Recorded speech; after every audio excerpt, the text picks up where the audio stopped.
Hi, I'm back with my books today.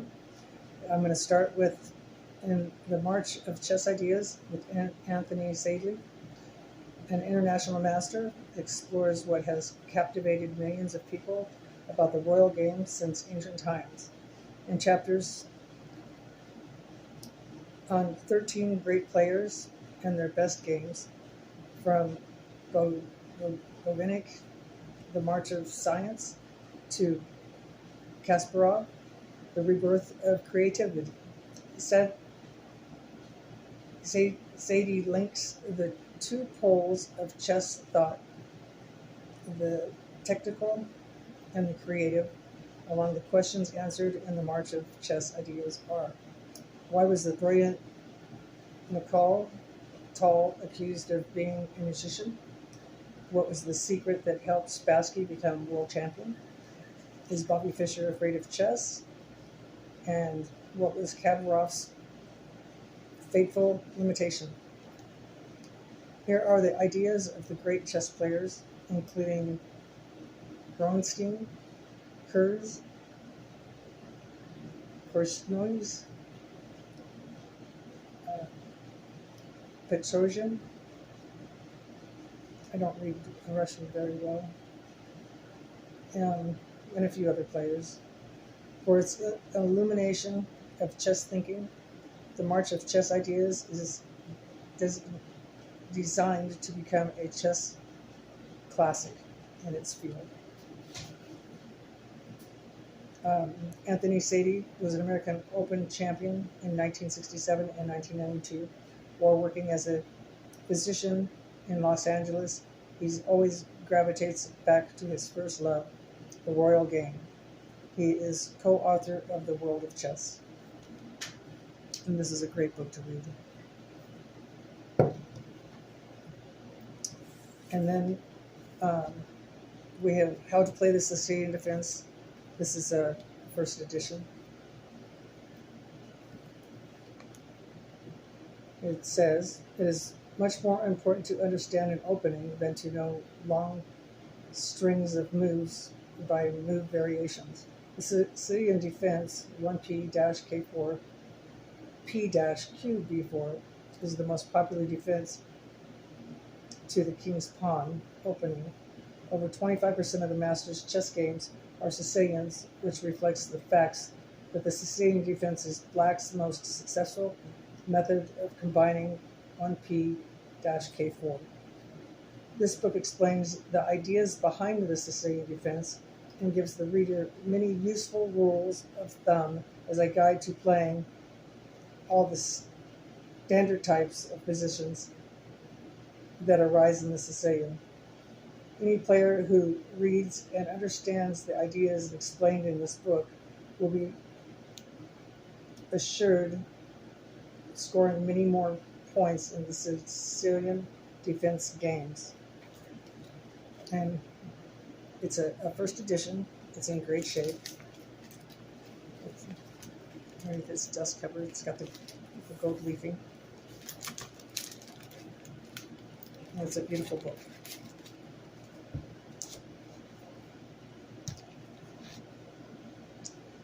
And then we have the 1, 2, 3, 4 Modern Endgame Studies. This encyclopedia of the endgame compositions has long been a classic in the literature of chess.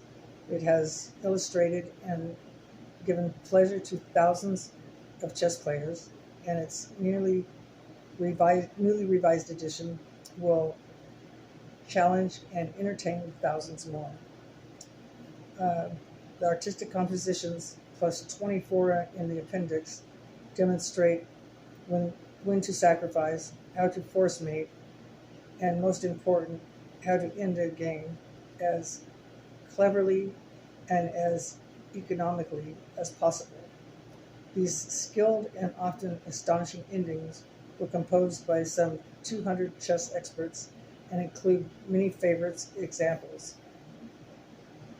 now brought up to date by corrections and by reevaluations of many endings that have been cooked since the book's first publication. This volume is an important addition to the Chess Player's Library. And this was written in 1968, and I believe it is a first edition.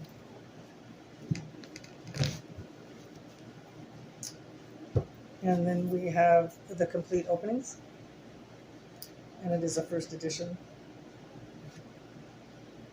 And it was written in 1995. And the Vienna is a superb choice for the practical player from move to white sidesteps, a mass of theory, yet retains a wide choice of violent gambits and quite strategic lines. White's plan is to simple development, but the possibility of launching a quick attack led by the feared F-pawn keeps the pressure on black. The most thorough coverage ever given to this classic opening. Many variations reappraised and given fresh life through analysis of black defense and counterattacking schemes. It's a good book to read and evaluate your own game. And then this is the first edition. This is the Binko. It was written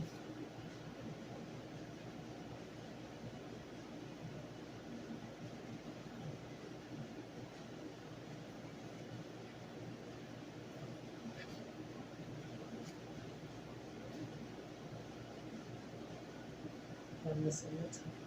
1991, I'm sorry.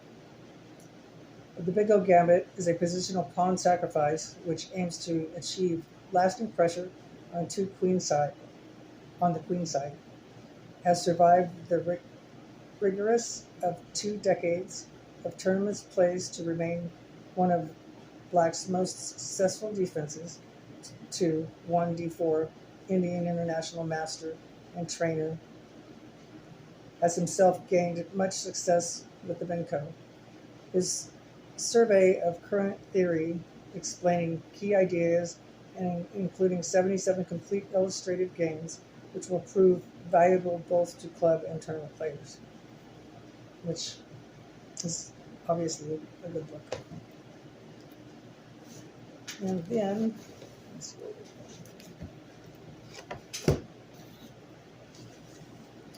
The Cambridge Springs. This is another first edition. Cambridge Springs is a popular defense to the Queen's Gambit that takes its name from the famous tournament in 1904, during which it was tested in a number of games. Since then, it has become firmly established as a club player's favorite, since black sets a number of traps and can generate a very quick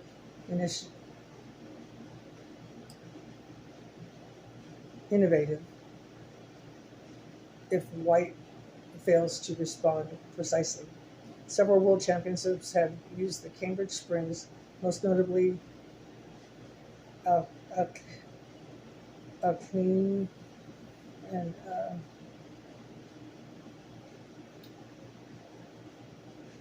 I have 3 chess players here that I can't pronounce their names. Has played it on occasion, including sensibly Quickberry.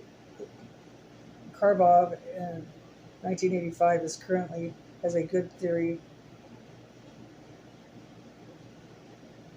reputation and is frequently played at grandmaster level. This book is the first major work on the Cambridge Springs.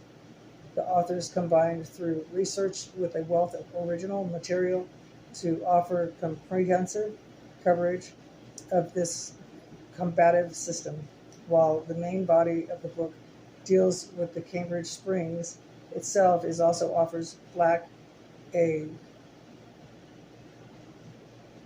repertoire against white alternative options in the Queen's Gambit, the most important of which is the exchange variation. And then we have the International Chess Championship Chess. And we have The activities of the International Chess Federation, FIDE, starting in 1924 in Paris, and since then have been extended regularly since the Second World War. They have increased in such a way that it's become difficult to keep control of everything.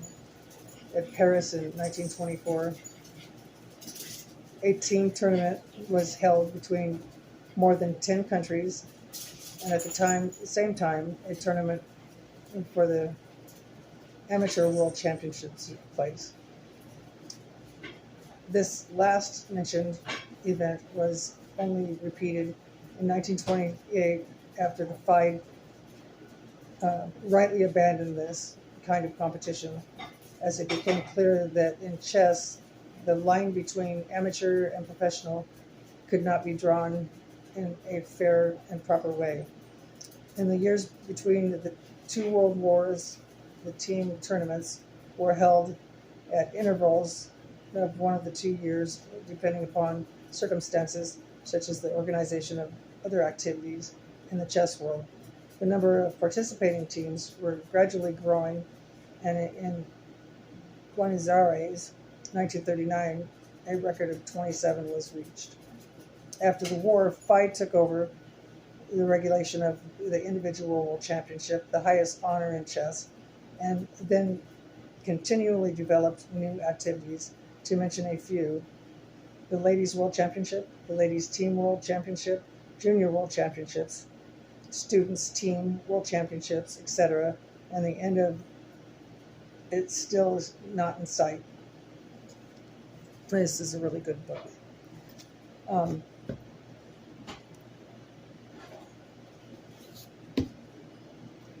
Then the book you've been looking at, a legendary chess championship, Bobby Fischer once said, "Chess is life," and now at last, chess master Peter Kurzgesser explains what every chess enthusiast knows and every beginner will soon learn. Chess strategy holds many secrets that can improve your life. In the Tao of Chess, Kurzgesser shows how his complex game can reveal underlying truths that you can adapt from a chessboard to every aspect of your life. You'll experience greater success, have more fun at play and in life, and achieve checkmate much more frequently. The Tao of Chess literature, 200 profound insights, including mistakes tend to come in bunches, trust your intuition, and fortune favors the brave, and good playing makes your own luck. Ideal for helping your face whatever challenges may come your way.